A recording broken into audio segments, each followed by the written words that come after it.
Happy Monday, everybody! You're listening to the Personal Playlist Podcast, fondly referred to as the P3. I'm Noah Daniel. Music is a world within itself, with a language we all understand. I am so excited to have Jillian DuBois here on the Personal Playlist Podcast. Jillian serves as an elementary educator in Clearwater, Florida. She's been in the field of education for 2 decades, and her journey continues to bring much fulfillment as she thrives on building authentic relationships with her students and guiding their curiosity and wonder. She uses her voice to foster hope for student equity and empathy. Jillian's passion is to initiate and infuse joy to those in education by focusing efforts on listening, serving, and growing alongside colleagues and friends. She is recently the published author and illustrator of Live Seashells and the optimistic originator of Imparted Joy, LLC. Welcome to the show, Jillian. Oh, thank you so much. It's so funny. Whenever I hear somebody else say those words, I just totally smile. I'm like, oh, she sounds like such a nice person. I'm like, oh, wait, that's me. I think I wrote that. That's you. And you know what? It's wonderful because that's kind of the theme of this show is this is you. This is about you. So I want to know a little bit about how Live Seashells came to be and why you wanted to have this story shared. You know, it's always been just kind of like a hope and dream to write, and I've always loved drawing. That was always my favorite thing. You know, everybody would be outside riding their bikes, and I just want to sit on the front porch with my, my little coloring sheets and my crayons. And when I was young, and I would watch everybody else while, they were out playing, and I would just sketch and draw and put things up on my walls. So, but the original story of Live Seashells comes from the story of my sister, and my sister's name was Lisa. So Lisa's seashells didn't quite have the same, ring to it, but I thought, okay, I'm going to change it to Live because my sister Lisa lives, through, her spirit. So anyway, my sister was 40 years old when she passed away from cancer, and she had 2 children that were 7 and 9, and my niece was 7, and I just thought, she was so young when my sister died. She really didn't have anything. She, had some tangible things and photos, but her recollection and her memory of her mom was just, kind of fuzzy because she was so young. So we've gotten to be close throughout these past 8 years. And I thought, what greater way to honor my sister than to write a book based on her life and give that to my niece so she has something to hold on to and to share with other people. So the story is about Liv, who is a little girl who loves to go to the seashore and pick up seashells, but she loves picking up the broken ones, the ones that people throw away and discard and that are broken and chipped and people walk right by them and step on them. Kind of like parallels my sister because she was that kind of person who would really, get a little teary, who would, she would kind of pick up the broken people. She had so much compassion and so much care and empathy for people who just, maybe needed an extra encouragement or an extra support. And she just made friends with those people and took them under her wing. And she never, ever judged anybody. She was just one of those, I'm going to love everybody all the time. And here's how I'm going to do it. So that's just, the book is just kind of leaving, her name and her legacy out for everybody to see. And my niece, I know she shared the book with a lot of her friends, and she's like, this is my mom. This is who my mom is. And it's been funny because she's gotten comments back from her best friends and her best friends' families that say, well, Kaylee, that's your mom, but that's you. So it's really cool how my niece, has the same kind of temperament and the same kind of character as my sister, even though she only knew her for 7 years. So yeah, that's the story behind Liv. Well, that I did not know that story, and I'm so sorry for your loss, and what a special thing to do for your nieces, but also to do for you too. It must have been a beautiful challenge to write this story in another person's honor. Yeah. And just to know that that's the message that is getting across, to hundreds of people, hopefully. And just that, we all need to show compassion and care for one another and for those broken things. And yeah, so that's the message. It's a beautiful message. And I think it's really, really important, especially now, because there are more broken pieces than before. But I think that there's a lot we can do with them. And I think that there's a lot you can do with what you're doing. And so I'm very curious about the title, Optimistic Originator.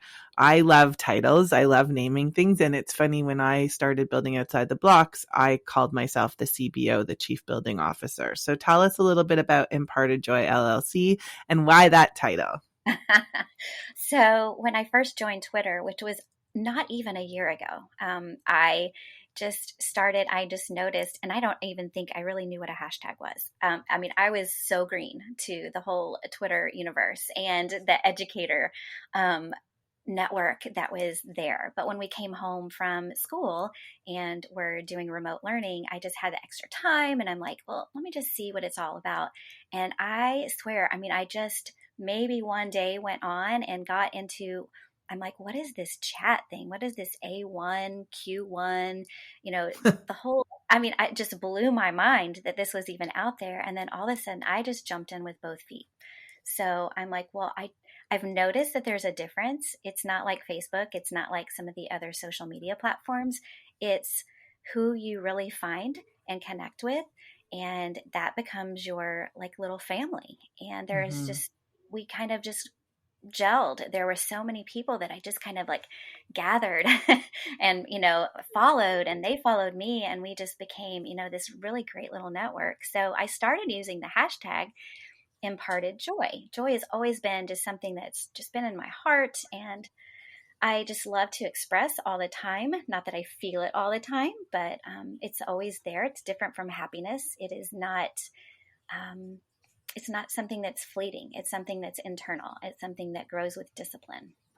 So rather, and impart, is to, show someone, to express something. And then the ed kind of is like in education. So I'm like, impart ed joy. I'm like, that just kind of clicks. So I started just kind of tossing it out there when I would make posts or when I would join, Twitter chats. And that just kind of became my little, my slogan. So I just created a website. I started blogging. I started doing a little podcast. I started just all these things with Imparted Joy. And I thought, one day I'm going to want to do something with it. So I'm just going to create an LLC. Why not? So I did.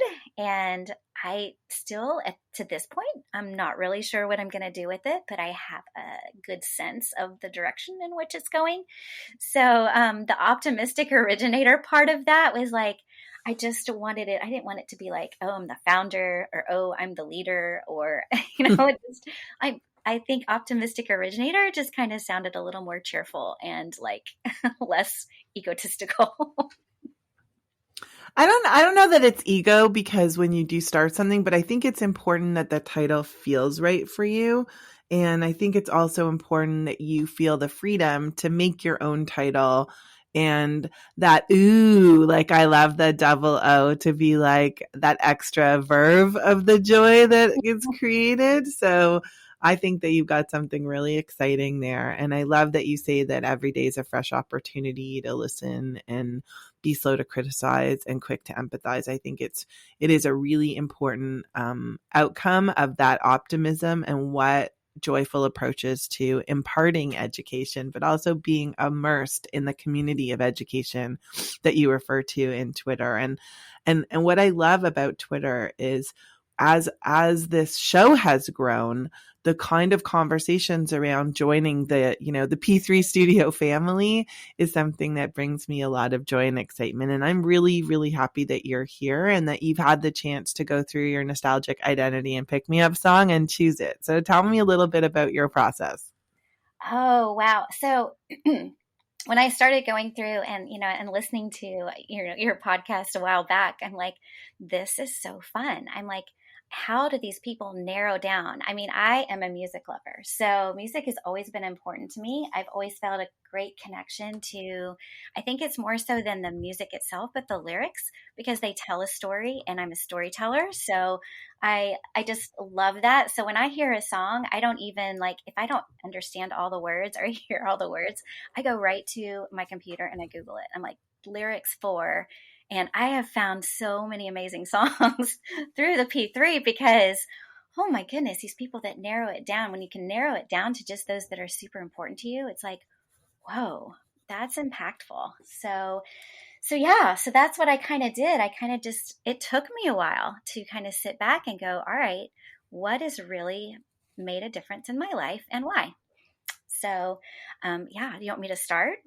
Yeah, it feels interesting too though, because when you were writing to me, you told me that you were listening to this artist that you have chosen for your nostalgic song all day long after curating your 3 songs. And that's one of the other things I love about this show is that it requires you to listen a little bit differently to the songs that you may have on a playlist or that you might have been storing on your iTunes for forever and you haven't really thought about them that way. And it's not haphazard, like you're purposefully selecting these songs that tell this story about you. And in some ways, instead of a beginning, middle, and end, like a traditional story, it's that throwback, that state of being and that state of otherworldly being that you can evolve to. So I think it's an interesting way to channel this artist in a nostalgic sense because he also kind of touches each of those elements in his work.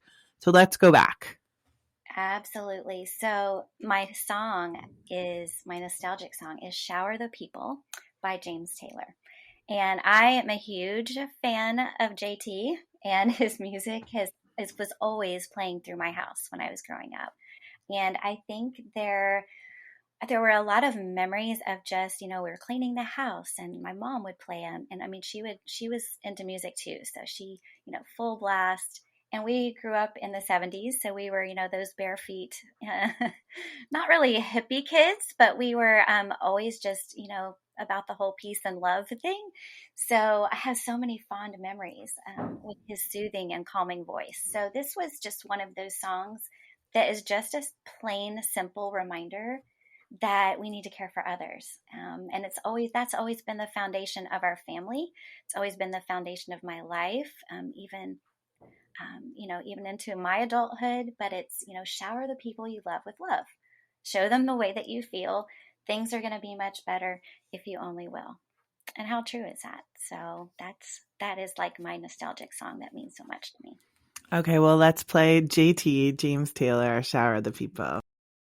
You can play the game and you can act out the part, though you know it wasn't written for you.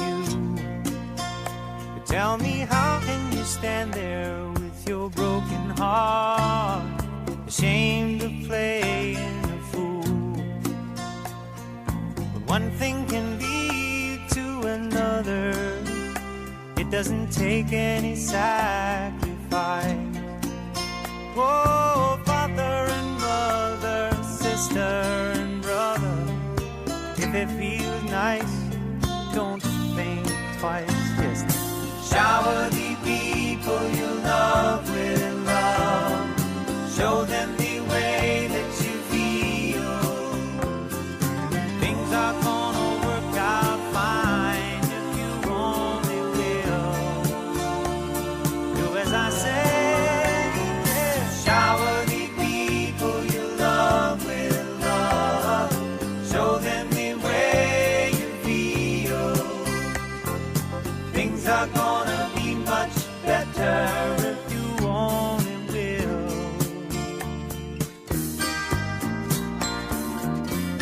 Well, you can run, but you cannot hide. I think about the broken pieces in your story and the broken hearts that people have, and you can't always mend them, but you can show love, and it's in the light of love that so much mending can happen. Yeah, definitely. Even listening to that song, just here, it's just like, I don't know, it's one of those feel good memories for me. So yeah, thanks. It's wonderful. And that's the beauty in so many ways of nostalgia, is that it comforts you in a hug of the past. But sometimes, when you're looking at the songs that tell your story, that's where you really have to ruminate and decide what you want to say about yourself, because people are complicated, and sometimes reducing it to one song can be the hardest choice of all. And sometimes it's just that song, you know exactly what it is. So tell me a little bit about the process of choosing this song. The identity song. Yeah. So that one was a little harder to narrow down. So I kind of, took my time. And again, I just kind of soul search a little bit. And this is Who Am I by Need to Breathe. And they are a very interesting band. And I've listened to them, gosh, I think it's been maybe just about 10 years now. They are the same way. They are just storytellers. And gosh, their lyrics, I mean, it gets you to soul search. And I love to soul search because I am an emotional person by nature. And, I don't know, I guess this song is just when I'm at my worst, when I am not filled with joy, when I am, down or discouraged or anxious, because I do struggle quite a bit with anxiety. I know that there is somebody that sees me. I know that down to my soul that I am not alone. So, and the song is, who am I to be loved by you? Who am I to be loved by someone bigger and greater than I, right? And whether for you, it's God or whatever, but I just know, I feel like enveloped in love. I know that is not something, that I'm not alone. So people are going to let you down. People are going to disappoint you. People are going to, upset you. And we do the same thing. I do the same thing to other people too, not intentionally, but it happens. So, but I think, and part of the lyrics to this song, it's while I'm on this road, you take my hand. Somehow you really love who I really am. I push you away, still you won't let go. You grow your roses on my barren soul. That's like poetry to me. And it's just that affirmation, just that confirmation that someone sees me and I'm not alone. But I think too, like, that self-love is one of the greatest struggles. And for so many, especially educators, we talk about that, but we struggle. I know I think that believing you're worthy of love and having that self-acceptance to give yourself love, that's where that belief becomes so powerful, is thinking no matter what you do, you are still worthy. And that, the greatest love really doesn't require anything but just you existing. And I think that if we could give ourselves that, whether we give ourselves that through a higher power or through the deepest sense of ourselves, it's a really important gift. Where in your heart and soul, when you hear this, does it connect with you as the teacher as well as the human? Oh man. Because my kids in my classroom are my kids. And especially now, this time of year, we're at that point in our little relationships. I mean, they're 7 and 8, some are 9, but we're at our place. We're at that really sweet spot in the year where we totally trust each other. And we have built that foundation of love and kindness and compassion and empathy. And I smile when I even think about them. Like, I've been without them for 3 days and I'm ready to go back tomorrow. They are just my world. And I think I try to express to them that they are worthy, that they are somebody, and that they are loved. And, there's a few that really understand that. I wish I'd understood that at an early age like that, and that I'd had teachers that believed in me and spurred me on to be all I can be. But that's my heart. I want them to feel like, you go for it. You take a risk. You take that challenge. You do. If you fall, get back up, dust yourself off. You're going to be just fine, because, this is who you are, and I'm behind you and not giving up on you. So it's, it takes a long time to process. For myself, I wasn't always that teacher. For myself, I wasn't always that let's wonder and have curiosity together, and let's, talk to me. Let's build that relationship.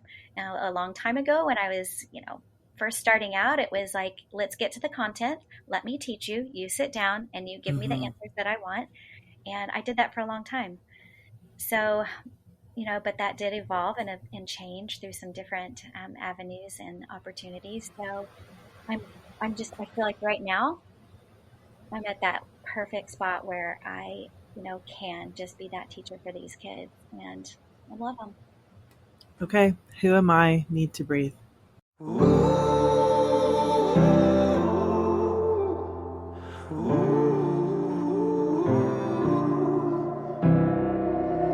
White lies and desperation, hard times and conversations. No one should ever love me like you do.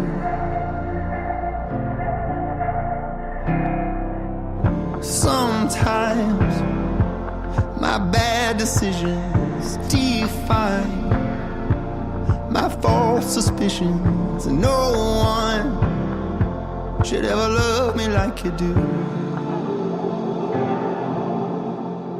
While I'm on this road, you take my hand. Somehow you really love who I really am. I push you away, still you won't let go. You grow your roses on my barren soul. Who am I? Who am I? To be loved by you. Who am I? Who am I? Who am I? To be loved by you. Who am I? Who am I? Who am I? To be loved by you. Who am I? Who am I? Who am I? Last night. But the struggle is real. And whether it's you or your students, even throughout the time that you've been able to evolve this beautiful relationship, it's important to be able to have the tools to pick yourself up. And this last song can be categorized as inspirational, motivational, pick me up. How do you see this last song? This song, it's only a few years old, but this is my walk-up song. Nice. So, I love this song. I don't know, when it first came out, I think I bought the soundtrack immediately, and I played this song on repeat over and over, and I know every single word. It's the one I play at level 36 in the car. I don't know why it's 36, but I go all the way up to 36 on the way to work each day, and the one I jog to, the one that I sing to in the shower at the top of my lungs and dance to when no one's watching. Oh, it is, when the sharpest words want to cut me down. I'm going to send a flood, going to drown them out. I am brave. I am bruised. I am who I'm meant to be. This is me. And look out, because here I come, and I'm marching on the beat I drum. I'm not scared to be seen. I make no apologies. This is me, from The Greatest Showman soundtrack. I love this. Let's play it.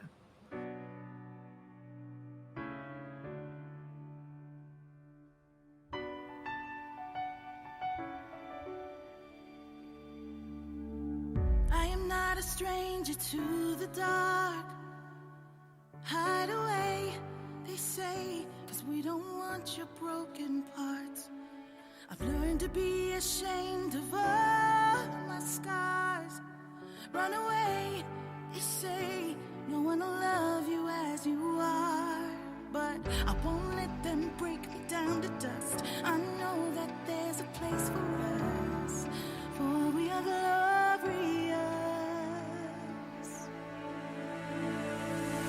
When the sharpest words wanna cut me down, I'm gonna send a flood, gonna drown them out. I am brave, I am bruised, I am who I'm meant to be. This is me. Look out, 'cause here I come, and I'm marching on to the beat I drum. I'm not scared to be seen, I make no apologies. This is me.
This is the first song my grade 8s annotate every year since the movie's come out. And it's Oh, amazing to see each stage of it as they learn to like look at the lyrics as poetry and see some of the layers of meaning, but then look mhm. at it through the video and really understand everybody's right, no Yeah. matter who they are, no matter their experience, to feel that sense of self and to be proud to be who they are. Yep. With no apologies. Yeah. Don't be afraid to be seen for who you are. And if you could have just seen me now, I'm making no apologies, but I totally danced to that whole thing. Because I cannot not dance to that song. Holy cow. Yeah. That's definitely my pump me up song. How are you feeling about sharing your 3 songs with me? Oh, you know what? I think they're perfect. I don't think I could have picked 3 different songs that could have expressed who I am. Well, I'm so happy that you've spent this time with me. Let's tell people where they can find you and your book. Oh, yeah, that's right. So if you head over to JillianDuBois.com, you will pretty much find everything about me. So not only did I, Live Seashells is out, and then Road to Awesome, A Journey for Kids with Darren Peppard. We just released that yesterday, so that's out on my website too. They link to Amazon, and you can find me on Twitter at JillDuBois22. All right. Well, I'm so glad that we got to learn more about the story behind Live Seashells and why it's so important to you and for everybody, the universality of the messages. And I think that that's true about all of these songs that you've chosen, is that they're part of your story, but they're stories for everybody, to lift them up, to feel strong in who they are, and to make no apologies for their uniqueness and your own. Is there anything you want to add before I play you out? I just want to say thanks for letting me tell my story. You don't get to do it very often. And when you do, I'm going to put my headphones down and walk away just with the best feeling inside that, again, I've been able to share, who I am with other people. And I just thank you. Thanks for just letting me do that. Well, it's my absolute pleasure and joy. So I hope you have a fantastic day. Thanks, Noah. Thank you for joining us on the P3, the Personal Playlist Podcast. I'm Noah Daniel. This is Voice Ed Radio, and I hope you have a fantastic day.